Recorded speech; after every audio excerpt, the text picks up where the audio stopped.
Hello everyone, good day. Speaking in front of you is no other than Princess May Eduardo, and today I will be discussing with my assigned topic the assessment tools, focusing the checklist and the teacher observation and its two types. At this juncture, I want you to lend me your ears and I want you to prepare your pen and notebook to take down notes of the information that I will be discussing today. Now, let's have first a brief discussion about assessment tools. When we say assessment tools, class, these are the tools or instruments used to measure students' academic abilities, fluency, skills in a specific subject. These are the tools used for gathering and evaluating information of a student's performances. Now, let's talk about the checklist first. Among the many other assessment tools, checklist is also one of the most effective assessment tools used to monitor and record students' knowledge and behavior in an individual or group activity. So checklist it consists of items the teacher marks absent or present. Checklist has items or criteria to be rate or marked as absent or present. When we say present, these are the skills and competence that a student display that align with the items in the criteria in the checklist, and the absent refers to the skills or behaviors that was not displayed or shown by the students and it will be left unchecked. Later on, I will present an example of checklist. So checklist also contains criteria focuses on the intended outcome or target. As what I have said earlier, it has simple items that is to be rated that are aligned to the objective of a particular activity. And for students, checklist helps in organizing the task assigned to them, logically sequence steps that will lead to successful completion of tasks. Say for example, a math problem. In order for you to solve the problem, you have to follow the formula. You have to follow the first step, the second step, and so on and so forth. And when you do that, you will probably solve the math problem successfully. Now, why use checklist? Because it is quick and easy to observe and record skills and behavior of a student since you have items to observe and mark as present or absent. And it also provides information of students' progress based on their performances.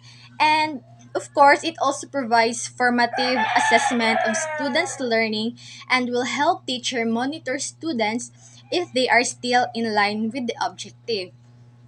So the advantage of using checklist is that it adequately communicates students' performance. On the other hand, checklist also has limitations. First is the amount of time needed to prepare and process since you have to create items or criteria that you will use to assess students' performances and it requires a lot of thought and time. Next is the statement in the checklist. Excuse me. The teacher has to be careful in constructing a statement to ensure that it is clearly described the expected behaviors of the students. So here is an example of checklist from Assessment in Learning 1 book. These work habits, study habits, and the social habits are the statement that you are to mark as not yet, sometimes, or frequently. In the work habits category, if you observe your student finishes his or her work on time, you check the box under frequently. If you observe that your student finishes the work sometimes, then you check the box under sometimes or not yet, and so on and so forth. So that is an example of checklist. Now let's move on to the teacher observation and its two types. So the unstructured and the structure observation. From the words teacher observation, meaning to say it's all about what the teacher hear and say on the students' participation in activities or how students respond and behaves, and it's all the data that can be turned into evidence of students' performances. To further understand teacher observation, let's discuss its types. First is we have the unstructured observation. So unstructured observation is normally open-ended questions. No items or rating scales is used. Everything observed is just recorded. So unstructured observation is already understandable based from its definition. The teacher does not hold any list of the items to be observed. They just write or record everything they have observed from their students. Now, let's proceed to the structured observation. From the word structured, meaning to say there is set and planned list of items to be observed and unlike from unstructured observation. You will prepare a checklist or rating forms to be used in recording observation of students' performances and behaviors.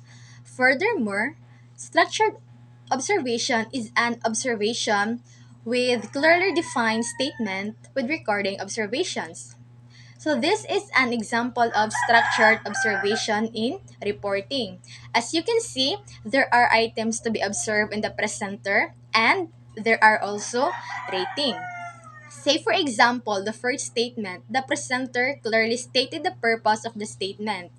You are to rate the presenter based on your observation on the presenter in that particular item. If you strongly agree, disagree, or strongly disagree, and so on and so forth, the same thing to do on the following statements. So take note, class, that you are to rate the presenter accordingly from your observation on his performance. And that is an example of structured observation. So today we discuss the assessment tools focusing the checklist, the teacher observation, and its two types, the structured and unstructured observation. So checklist consists of clearly defined statement or items to be marked as present and absent, and it is very easy to observe and record students and behaviors and performances. Next is we have the teacher observation, where you record behaviors and performances of students based from your observations. Teacher observation has two types. We have the first one, the unstructured observation, which is an open-ended observation where teacher does not hold any list of items to be observed and just record everything observed from the students. And we also have the second one, the structured observation, where there are set and planned list of statements or items to be observed and rate. It is an observation that has clear and defined statements to be observed. And that's all for my report, and I hope you've learned something today. And thank you so much for lending me your ears. Goodbye, everyone.